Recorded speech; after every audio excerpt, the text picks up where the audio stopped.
नमस्कार दोस्तों, आपका स्वागत है हमारे चित्रकूट सीरीज़ के चौथे एपिसोड में और all in one Prince Saxena YouTube channel पर। तो लाइक शेयर सब्सक्राइब जरूर करिएगा। हमने अभी चित्रकूट में स्थित आपको चार धाम के दर्शन करा चुके हैं: सीताकूप, गुप्त गोदावरी, सती अनुसुईया और स्फटिक शिला के। ये सब चारों धाम करने के बाद में हमने अपने टैक्सी वाले भैया को बोला कि हम थकान हो गई है, हमें भूख लग रही है। तो वो हमें एक ढाबे पर ले गए, मिश्रा यूपी ढाबा। बहुत ही शानदार था। हमारे टैक्सी वाले भैया ने बोला कि ये वाला ढाबा बहुत शानदार है, आप यहाँ पे ज़रूर भोजन करें। तो इनकी बात बिल्कुल सत्य भी थी। इनका दाल तड़का और सेव भाजी बहुत शानदार थी। फिर उसके बाद में हम चल दिए हनुमान धारा की तरफ। आपको मैं बता दूं, पंडित जी चित्रकूट टैक्सी ड्राइवर जो हमारे भैया थे, जिन्होंने हमें चित्रकूट घुमाया था, उनका नंबर हमने लिख दिया है, जो 1500 रुपये चार्ज करते हैं। पूरा चित्रकूट घूमने का सिर्फ 1500 रुपये लगता है। तो जब भी आप आएँ तो ये नंबर आप नोट कर लें और इनकी टैक्सी बुक करके आप 1500 रुपये में घूम सकते हैं। तो अब हम आ गए हैं हनुमान धारा पर। हनुमान धारा की आपको विशेषता ये बता दूं कि जब प्रभु हनुमान जी ने जब लंका को जलाया था, उसके बाद में उनके शरीर की अग्नि को शांत करने के लिए भगवान श्री राम ने एक धारा का निर्माण करवाया था, एक झरने का निर्माण करवाया था, जिसे बोलते हैं हनुमान धारा। इसी हनुमान धारा से हनुमान जी ने अपनी पूंछ की अग्नि को शांत किया था। ये टिकट काउंटर है हनुमान धारा पे जाने का। 160 रुपये रोपवे का टिकट लगता है। यदि आप सीढ़ियों से जाना चाहते हैं तो 450 सीढ़ियाँ हैं। आप उन्हें चढ़कर प्रकृति का आनंद लेते हुए, पूरे पहाड़ों को देखते हुए भी जा सकते हैं। रोपवे से अगर आप जाएंगे तो महज 4 से 5 मिनट में आप हनुमान धारा पे पहुंच जाते हैं। लेकिन मैं यहाँ पे दूसरी बार आया था तो मैं सीढ़ियों का अनुभव ले चुका हूँ। अब मेरे को रोपवे का अनुभव लेना था, इसलिए हमने 160 रुपये प्रति व्यक्ति के हिसाब से खर्च करके 4 टिकट खरीदे और रोपवे में बैठ गए। रोपवे में बैठने का भी एक अलग ही आनंद है। जब आप बीच में जाकर के रोपवे रुकती है, 30 सेकंड के लिए नज़ारे दिखाने के लिए रोपवे रुकती है बीच में। तो जब क्या क्या हुआ था हमारे साथ में, हवा थोड़ी तेज़ चल रही थी, तो ये कैबिन है जो हिलता है। हिलने के बाद में जो आपको डर लगता है ना, उसका भी एक अलग ही अनुभव है। हमारी मम्मी को बैठते ही डर लगने लगा था इसके अंदर। अभी तक वो क्या ऊपर पहुंची भी नहीं थी कि उनको डर लगने लगा था। उनका पहली बार था तो ऐसा उनको लगा कि डर, और लगना भी चाहिए। जो पहली बार बैठते हैं उन्हें डर लगता है। मैं खुद इसमें पहली बार बैठा था, लेकिन थोड़ा मैं ओवर एक्साइटेड था तो वो डर तो निकल ही गया। और वैसे भी हनुमान जी के पास में जा रहे हैं तो थोड़ा सा डर वगैरह की ऐसी कोई गुंजाइश होनी नहीं चाहिए। भगवान श्री राम का, भगवान श्री हनुमान का बस जप करें। और हमारी मम्मी तो हनुमान चालीसा ही मन में बोलने लगी, क्योंकि उन्हें डर लग रहा था। टोटल 6 कैबिन जो चलते हैं रोपवे के, 3 नीचे आते हैं तो 3 ऊपर जाते हैं। हर कैबिन के अंदर 3 से 4 लोगों को ही बिठालते हैं एक बार में। एक बार में 3 कैबिन ऊपर जाते हैं, 3 कैबिन नीचे आते हैं। अब आप ये देखिए, ये थोड़ा सा आप जो देख पा रहे होंगे सीनरी में, पहले तो हमारी मम्मी डर गई, जो आपने देख लिया होगा। अब आप जो देख पा रहे हैं, यहाँ पे कितनी ऊंचाई है, बहुत ज़्यादा ऊंचाई है। और जो सीढ़ियाँ जा रही हैं इतने में, कम से कम यदि आप सीढ़ी से जाओगे ना, आपको आराम से 2 घंटे तो इसके ऊपर चढ़ने में लग जाएंगे। बाकी यहाँ से अब आप देखिए, ये हाथी कितना छोटा सा दिखाई दे रहा है जो नीचे खड़ा हुआ है। बहुत ऊंचाई है, बहुत ऊंचाई, मतलब बहुत ऊंचाई है।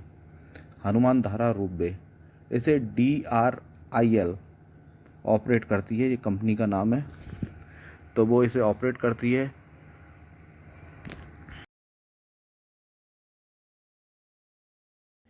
हनुमान धारा पे जो कुंड बना हुआ है उसकी भी एक अलग कहानी है। कहते हैं यदि आप उस कुंड में नहा लेते हैं तो आपने गंगा स्नान कर लिया, ये मान लीजिए।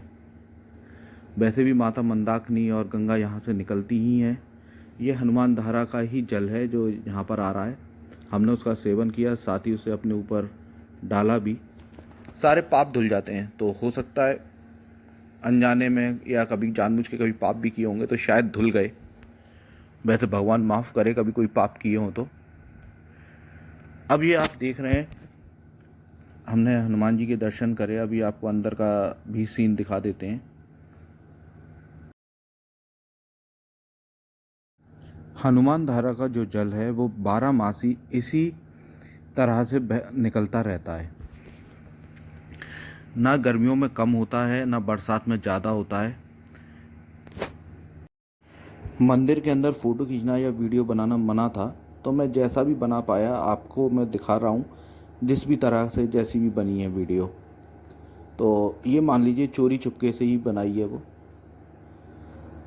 ये मंदिर है पूरा, और सामने आप देख रहे हैं बजरंग बली जी विराजमान है। बजरंग बली जी की जो मूर्ति है, जो स्वयंभू है, जो अपने आप पहाड़ में से ही निकली है। अभी आप देख रहे हैं जो पानी बह रहा है, यही वो पवित्र जल है जिसे हनुमान धारा बोला जाता है।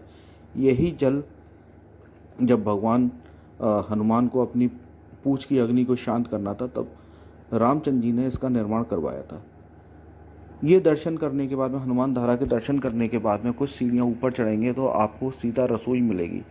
सीता रसोई का मानना ये है कि यहाँ पर माता सीता जब रहा करती थी वनवास में, रामचंद्र जी, लक्ष्मण जी और सीता जी जब रहा करते थे, तब सीता जी यहाँ पे अपने लिए खाना पकाती थी, भगवान राम के लिए खाना पकाती थी, लक्ष्मण जी के लिए खाना पकाती थी। लेकिन कुछ यहाँ के जो लोग हैं, लोकल लोग हैं, उन्होंने बताया कि ऐसा कुछ नहीं है, ये सब कुछ अभी अभी नया बनाया गया है। वह कलयुग में ही कुछ लोगों ने इसे बनाया है और सीता रसोई का नाम दे दिया है। बात यह है कि ये कहानियाँ होती हैं, और कहानियाँ जैसी जैसी हिट होती चली जाती हैं, बस वो बातें बनती चली जाती हैं। तो अब भगवान ही जाने, भगवान राम और सीता ही जाने कि ये सच्चाई है कि नहीं है, कि ये सीता रसोई है कि नहीं। रास्ते में जब हम ऊपर सीता रसोई पे जा रहे थे, तो ये भैया अंकल अपना सेटअप लेकर के बैठे हुए हैं यहीं पहाड़ पे। ऐसी कुछ लकड़ियाँ वगैरह उन्होंने उठा ली और चूल्हा जला करके चाय और साथ में रबड़ी खिला रहे हैं। रबड़ी इनकी बहुत अच्छी थी। और हमें एक फैमिली और यहाँ पर मिली जबलपुर से, सॉरी जयपुर की फैमिली मिली, तो उनसे हमारी बढ़िया दोस्ती हो गई और उनके साथ में हमने बढ़िया आनंद लिया, हनुमान धारा को देखा। अब आप देख रहे हैं कितनी ऊंचाई दिखाई दे रही है। और ये चूल्हा जल रहा है ना, ये बस यहीं की जो लकड़ियाँ, जो लोकल जो लकड़ियाँ डली हुई हैं, इन्हीं से ये चूल्हा जला रहे हैं। यहाँ पे चाय बना रहे हैं। चाय भी इन्होंने बहुत शानदार बनाई थी, साथ में इन्होंने रबड़ी खिलाई, वो भी शानदार थी, मस्त। अब आप ये नज़ारे देखिए। अब ये हम सीढ़ियों से सीधे ऊपर सीता रसोई की तरफ जा रहे हैं।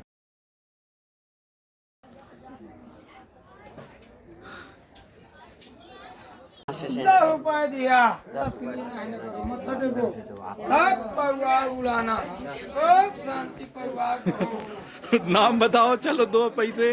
10 ले लो। नाम बताओ, क्या नाम है तुम्हारा? लाओ 10 रुपये दे दो। हनुमान धारा पर और पूरे चित्रकूट में जितने भी मंदिर हैं, यहाँ पे पंडितों द्वारा एक अलग ही स्कैम चलाया जाता है। आपने प्रमुख मंदिर पे तो पैसा या दान चढ़ा दिया, लेकिन यहाँ पे ये ज़बरदस्ती पैसा निकलवाते हैं आपकी जेब से, और जिद करके निकलवाते हैं। और यदि आप नहीं निकल देते हैं, नहीं चढ़ावा करते हैं, तो ये ज़बरदस्ती आपसे चैट जाते हैं। तो ऐसा नहीं होना चाहिए अपने हिंदू धर्म के मंदिरों में, अपने तीर्थ स्थलों में ऐसा नहीं होना चाहिए। ये मेरे को गलत लगा और इसे रोकना भी चाहिए।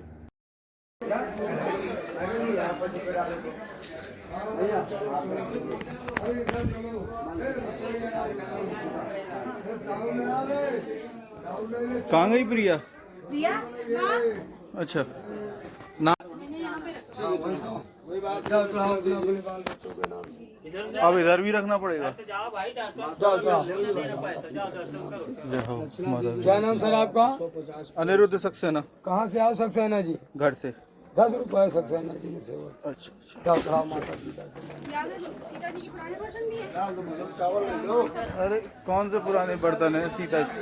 तो क्या पता कि जय सीता जी की रसोई थी? क्या पता है आपको? हाँ बस,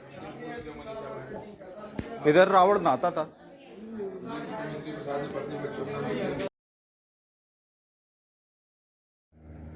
ये हमारे धर्मस्थल हैं और पुरानी कहानियाँ हैं, माइथोलॉजी है। यदि इसे आप माइथोलॉजी मान करके चलेंगे तो भगवान श्री राम एक काल्पनिक पात्र थे, और यदि इसे हिस्ट्री मान करके चलेंगे तो भगवान श्री राम सत्य हैं। तो अब आपके ऊपर डिपेंड करता है कि आप इसे माइथोलॉजी मानते हैं कि हिस्ट्री मानते हैं। अब मैं भगवान श्री राम पर विश्वास करता हूँ, इसलिए मैं इसे हिस्ट्री मान करके और ये मान लेता हूँ माता सीता का नाम लेकर के कि हाँ सच में ये सीता रसोई थी, और यहाँ पर जो चीज़ें रखी गई हैं वो हमारी हिस्ट्री है। मतलब उस समय पे जो उन्होंने यूज़ करी थी ये चीज़ें, वो पुरानी सभ्यता है।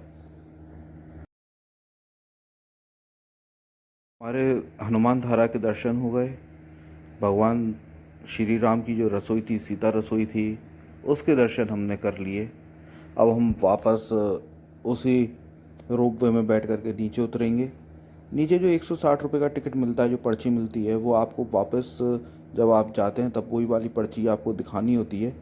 फिर उसे देख करके आपको फिर दूसरा कैबिन आ जाता है, रोपवे आ जाती है, फिर उसमें बैठ करके आप नीचे जा सकते हैं। तो अभी हमने ये सब दर्शन करने के बाद में फिर यहाँ पे थोड़ा सा आराम किया, नज़ारे देखे, बढ़िया बढ़िया नज़ारे देखे, साथ में कुत्ते से भी दोस्ती कर ली हमने, जो हम अक्सर करते रहते हैं, मेरी छोटी बहन और मैं, और लोगों के सबके फ़ोटो वगैरह खींचे। उसके बाद में कुत्ते से इतनी ज़्यादा हमारी दोस्ती हो गई थी कि वो हमें वापस रोपवे तक छोड़ने के लिए आया। अब आप देख रहे हैं कितना, मतलब एक अलग ही चीज़ होता है। हमारी दोस्ती हो गई थी, उससे हमें वो छोड़ने के लिए आया। तो यहाँ पर वही जो नीचे आपको जो टिकट मिला था, वो पर्ची आप यहाँ पर दिखाएंगे, फिर आपकी इसके अंदर एंट्री होगी, फिर जो आपकी रोपवे आ जाएगी आपको लेने के लिए, आपको नीचे छोड़ देगी। तो बोलें जय श्री राम। हनुमान धारा का ब्लॉग यहीं पे समाप्त होता है। और आप एक बढ़िया क्वालिटी का शानदार आरओ बनवाना चाहते हैं तो 8357923244 पर अक्षिता एक्वा पर कॉल करें। हम बहुत शानदार क्वालिटी के आरओ बनाते हैं। हमारे जो हम जो आरओ बनाते हैं वो ब्रांडेड आरओ से भी कई ज़्यादा अच्छे और क्वालिटी वाले होते हैं। तो हमने अपना नंबर विजिटिंग कार्ड स्क्रीन पर दे दिया है, आप हमें कॉल कर सकते हैं 8357923244 Akshita aqua. All over India में हमारी सर्विस अवेलेबल है। धन्यवाद। जय श्री राम, जय हनुमान।